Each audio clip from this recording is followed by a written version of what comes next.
जब मुसलमानों के दारुल खिलाफा यानी मुस्लिम दौर हुकूमत की राजधानी बगदाद में हर दूसरे दिन किसी न किसी दीनी मसले पर मुनाजरे होने लगे यानी डिबेट होने लगी। जल्द ही वो वक्त भी आ गया जब एक साथ एक ही दिन बगदाद के 4 अलग अलग चौराहों पर अलग अलग मुनाजरे हो रहे थे। पहला मुनाजरा इस बात पर था कि एक वक्त में सुई की नोक पर कितने फरिश्ते बैठ सकते हैं। दूसरा मुनाजरा इस अहम मौजू पर था कि कौवा हलाल है या हराम है। तीसरे मुनाजरे में यह तकरार चल रही थी कि मिसवाक का शरई साइज कितना होना चाहिए। एक ग्रोह का कहना था कि एक बालिश से कम नहीं होनी चाहिए और दूसरे ग्रोह का यह मानना था कि एक बालिश से छोटी मिसवाक भी जायज है।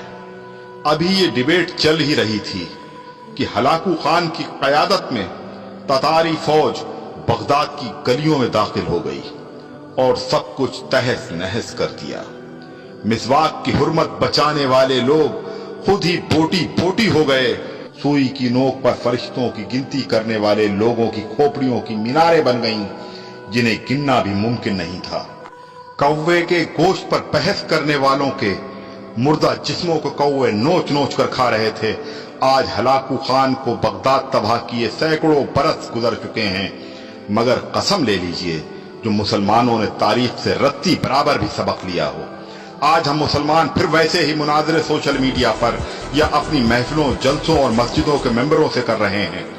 दाढ़ी की लंबाई कितनी होनी चाहिए या फिर पायजामे की लंबाई टखनों से कितना ऊपर कितना नीचे शरई एतबार से होनी चाहिए। फिरके और मसलक के हमारे झंडा बरदार सिर्फ और सिर्फ अपने अपने फिरकों को जन्नत में ले जाने के दावे कर रहे हैं और दौर हाजिर का हलाकू खान एक एक करके मुस्लिम मुल्कों को नेस्तनाबूद करता हुआ आगे बढ़ रहा है। अफगानिस्तान, लीबिया, इराक के बाद सीरियाई बच्चों की कटी फटी लाशों की गिनती करने वाला कोई नहीं है। बेगुनाहों की खोपड़ियों के मीनार फिर बनाए जा रहे हैं।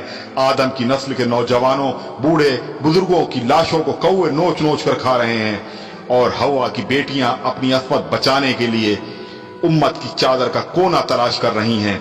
जी हां, और हम खामोशी से अपनी बारी आने का